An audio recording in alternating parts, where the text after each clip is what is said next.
everyone. I will get to the racing shortly, but first, a short speech. In recent months, there have been a spate of Grand Prix that certain people on F1 social media have considered to be subpar, and there have been calls to spice up the action. In my opinion, this sentiment is counterproductive, as it encourages the FIA to introduce gimmicks, making the racing less fair and less impactful. It is this need for Netflix-style drama that, in my opinion, led to the events of Abu Dhabi 2021, as well as the Red Flag Fest that was Australia 2023.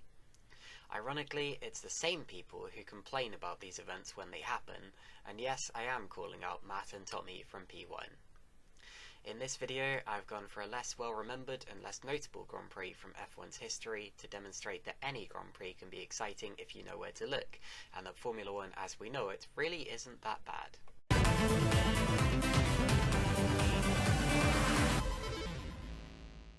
For the 2000 Hungarian Grand Prix, the pre-race chatter was all about the first corner, as the previous two races had seen championship leader Michael Schumacher taken out in a first-lap smash.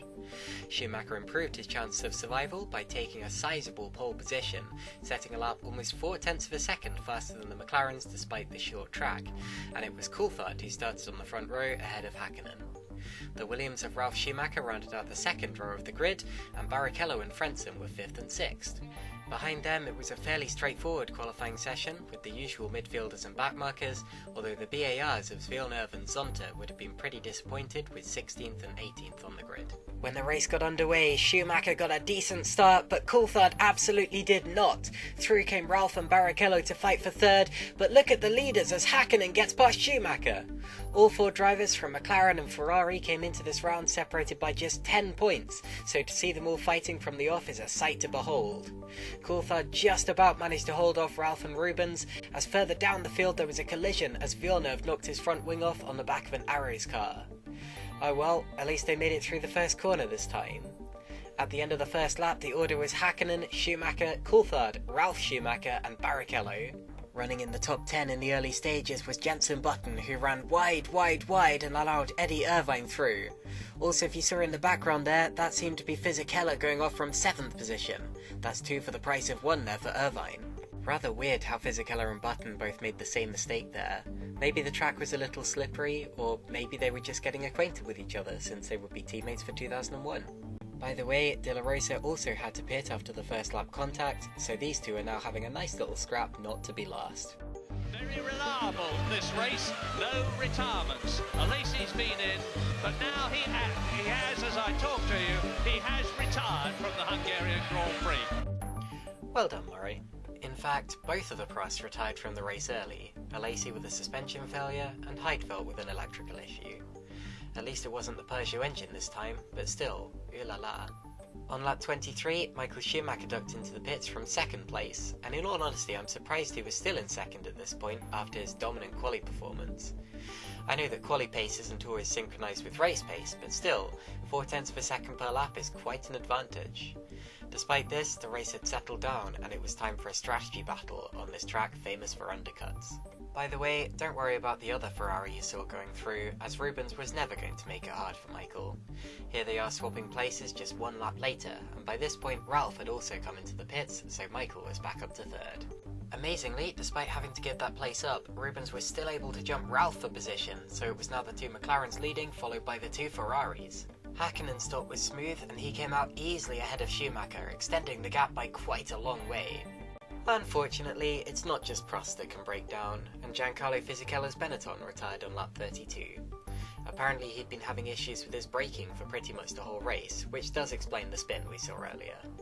That was Fisichella's 3rd retirement in a row, and he'd have a 4th one at the Belgian Grand Prix too. Cutting ahead to the 2nd pit cycle, since not much happened in between, look how darn close David Coulthard got to the back of Schumacher's Ferrari.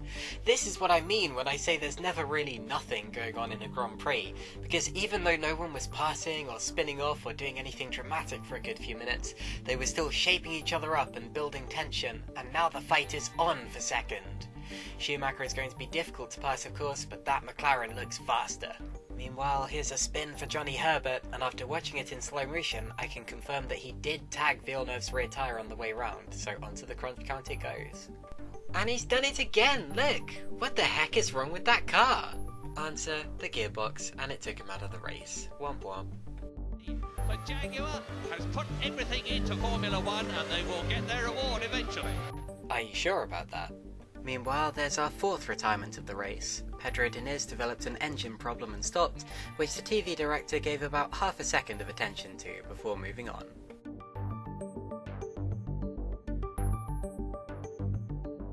In the late stages of the race, not only was Coulthard stalking Schumacher for second, but Trulli was also stalking Button for seventh. Jensen was apparently down on power at this stage, and it showed as Trulli went flying through. Unfortunately for Jarno, points back in those days only went down to 6th position, and he was rapidly running out of time to catch his teammate Frentzen for 6th. Anyway, at the end of a long and competitive race, it was Mika Hakkinen who came through to take the checkered flag and thrust himself up to the lead of the drivers' standings. Michael Schumacher was second, 7.9 seconds back, holding off David Coulthard, who finished third to give McLaren the lead of the Constructors' Championship. Rubens Barrichello, Ralf Schumacher and Heinz-Harald Frentzen claimed the other points-paying positions, meaning that the top 6 in qualifying were the top 6 in the race, albeit in a shuffled order.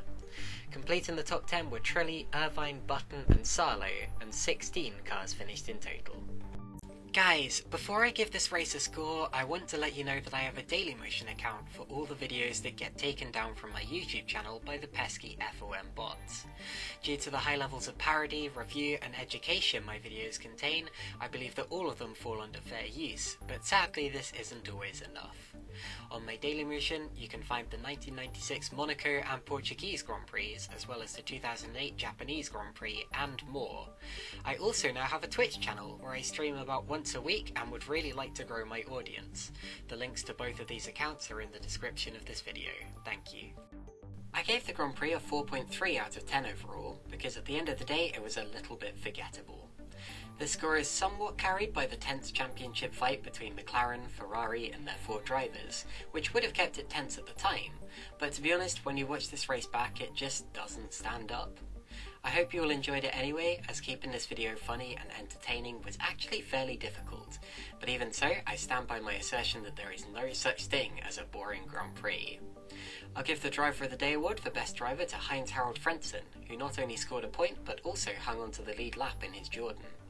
I'll give the Nui Trophy for Worst Driver to Pedro de la Rosa, who got lapped twice more than his teammate.